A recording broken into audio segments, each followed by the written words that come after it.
Hola otra vez. A lo mejor dicen, ¿por qué estás tú otra vez? Prometo que esta es la última.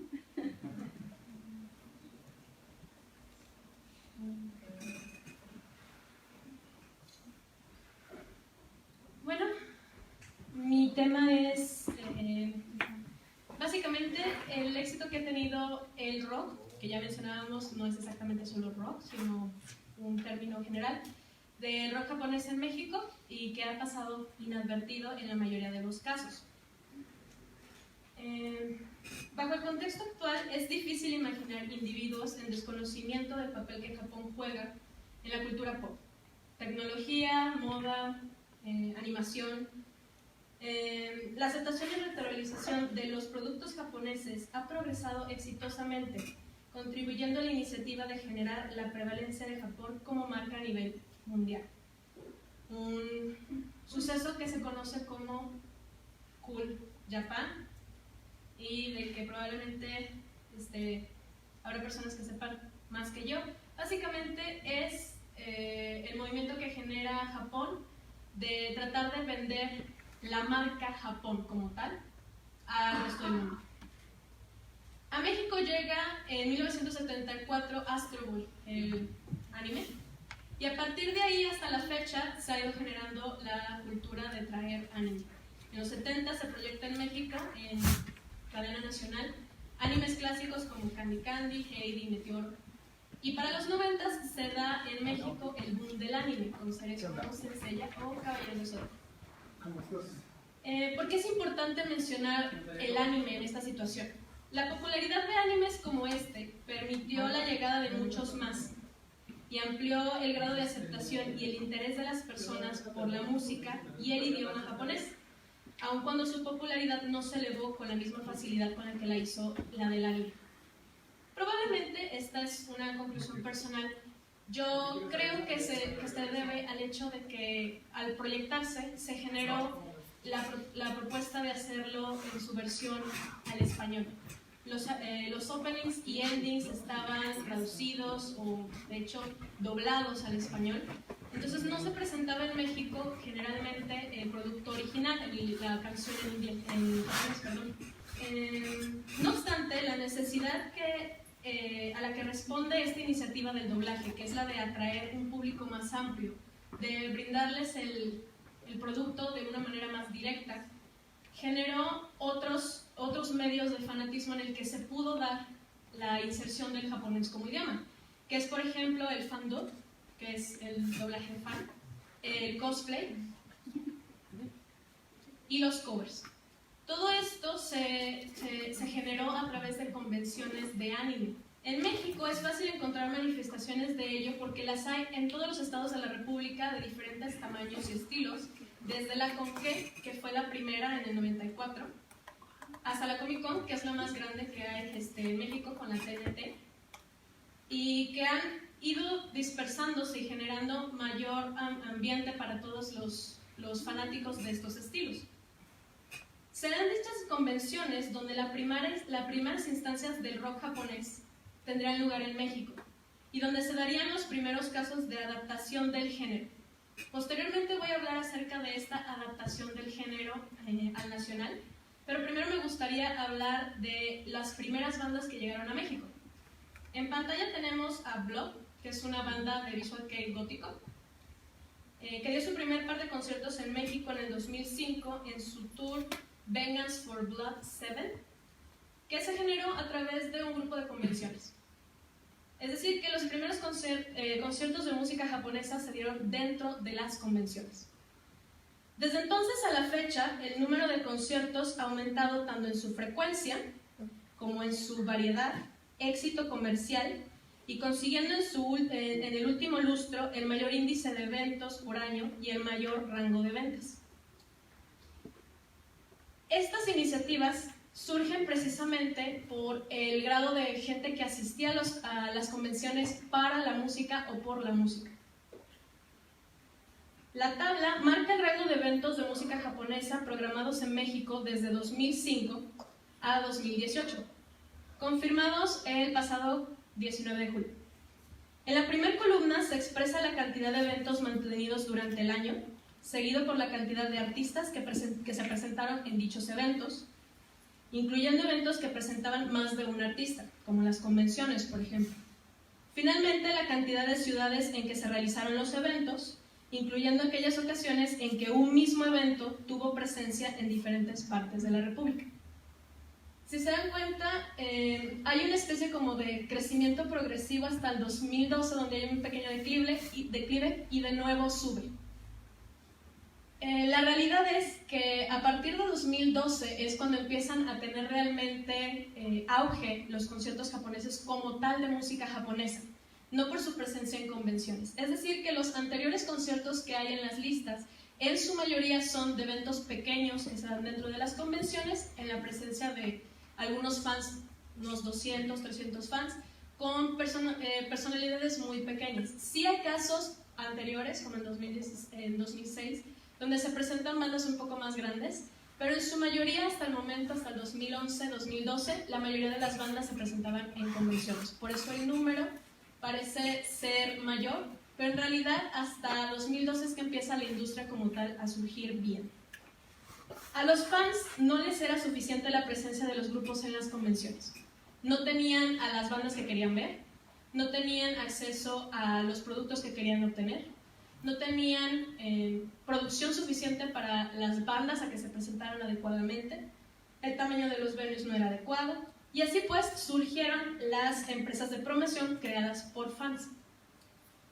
En la esquina superior tenemos a Nishi Conciertos, que es dirigida por Alejandro Bonilla. Y tenemos Love Japan Entertainment, que es una empresa de Erika Rodríguez y Carla Bravo. Estas empresas de distribución empezaron a traer bandas que ellos querían ver. Empezaron a traer bandas mayores, empezaron a buscar venues más grandes, sitios donde pudieran presentarse con la producción y el estilo que ellos querían ver, tratando de asemejar los mismos conciertos que se daban en Japón o lo más cercano posible. A su vez, dentro de las convenciones, quienes han asistido a convenciones no me van a dejar mentir, realmente no hay un acceso a comprar productos como tal. Y si ustedes se acercan, por ejemplo, a Mr. CD o Mix-Up, no hay un acceso en el que realmente puedan encontrar mucha música japonesa disponible. ¿Qué ocurre con esto? Que durante las convenciones se suscitó un caso muy peculiar de piratería. Y esta piratería no es el tipo de piratería que se da cuando vas al tianguis y encuentras una copia con un pedacito de papel que dice Metallica. En este caso se dio a través de booklets, que son copias lo más acercadas posibles a la copia original, con una empresa en particular que se llama Milla Records. La mayoría de las personas que ha comprado discos de música japonesa en convenciones, lo que tiene es una copia ilegal taiwanesa. Estas copias, para colmo, se venden como si fueran originales. Las personas que te las venden te las distribuyen como si fueran originales, a precios de 200 pesos la copia, por el estilo. Y no lo son, no son originales ni son aceptadas por los músicos japoneses. De hecho, Milla Records tiene denuncias de parte de varias empresas japonesas. No obstante, también tenemos en México empresas que han empezado a surgir para la distribución y difusión de música japonesa, como es el caso de Harajuku, que es una tienda de una persona japonesa que vive en la Ciudad de México que se llama Shiba, que se dedica a traer y distribuir discos japoneses. Con respecto a los precios de los conciertos y de esta situación, de cómo se han dado los conciertos, este tipo de situaciones con respecto a las empresas ha ayudado a que la producción de conciertos vaya mejorando y que los precios suban, por lo tanto. También ha generado que empresas como CD Japan, que es una industria en Japón que se dedica a la venta en internet de productos japoneses, abriera su primera atención a clientes en español, debido a la cantidad de personas que compraban discos en Latinoamérica. Según el registro anual de Amprofon, Japón es la segunda industria musical más fuerte del mundo, solamente por debajo de Estados Unidos. Y México, durante 2015, fueron los eventos de temática japonesa los que realmente ayudaron a empresas como Dilema Conciertos a sacar mayor recompensa económica. Según la Amprofon, México consume un porcentaje elevado de productos provenientes de Asia. En términos de música y en grado de importación en masa, ha ido en aumento durante los últimos 5 años. Durante el primer semestre de 2017, Asia registró más ingresos en la industria en México que Latinoamérica o Norteamérica, incluyendo Estados Unidos. Los conciertos en las convenciones tenían un precio regular de 100 pesos, que incluía la entrada al evento y el concierto. Y de 2008 a 2012 el costo promedio de los conciertos de música japonesa en México ha aumentado de 300 a 800 pesos, según el Universal. No obstante, a partir del segundo tercio de la década, el precio del boleto para un concierto aumentó su costo mínimo en un 50%, alcanzando en el área general un promedio de costo de 700 pesos, y en el rango de boletos VIP ha llegado a cuadruplicar su precio, con boletos que van desde $1,200 hasta $170, como fue el caso del último concierto de Degaset en la capital.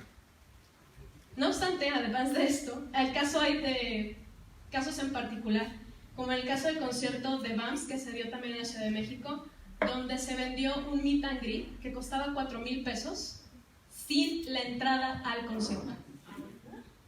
Y aún así, fue sold out, y según Ninshi Conciertos, el concierto tuvo 3,500 asistentes. Más allá de estas industrias y de cómo ha ido creciendo el género en México, a mí me gustaría hablar un poco sobre lo que ha sucedido dentro de México a través de la producción nacional. Surge en México en el 2000 algo llamado Visual Kei mexicano. Y sí, está permitido llamarle Visual Kei mexicano porque en una entrevista al padre del género, que es reconocido como el padre del género, Yoshiki, baterista y líder de la banda X-Japan, admite que no hay una necesidad de ser japonés para generar Visual Kei. Entonces, sí, puede ser Visual Kei mexicano. En un grupo online de Yahoo llamado Visual Garden, surge en 2002 la banda Tenshi no Yume, y a través de los asistentes de diferentes convenciones y de personas a las que les interesaba esta música, surgen a su vez Sadism Unblood, The Renaissance y J-Rock en tu idioma. Con respecto a J-Rock en tu idioma, es un proyecto que empezó previamente, en los 90s, con una persona que es de Guadalajara que se llama Edgar Cermeño, que básicamente él tenía una banda que se dedicaba a hacer covers de música japonesa, que notó una cosa muy común. La gente podía admitir que la música era buena, pero detestaba inmediatamente que estuviera en japonés. Lo que sucedió con esto fue que él empezó a tratar de desarrollar las letras de las canciones en español para poder cantarlas en español. Al principio tuvo muchísimos problemas por falta de traductores o falta de posibilidad para producirlo, y posteriormente porque los mismos fans de la cultura japonesa que estaban en México dijeron, esto no nos agarra. Entonces ha sido algo particular con él. El boom del Visual Kei mexicano se da en el 2005, donde surgen grupos como Amy, Yoru, Violent Dolls, Morbid Dolls, Garnet, Lady Violet, The Crowded Episode y la más famosa, DTS. Aquí tenemos una foto de Tenshi no Yume. Y a un costado está Ceremedy, que es una banda sueca, y Silverage, que es una banda china.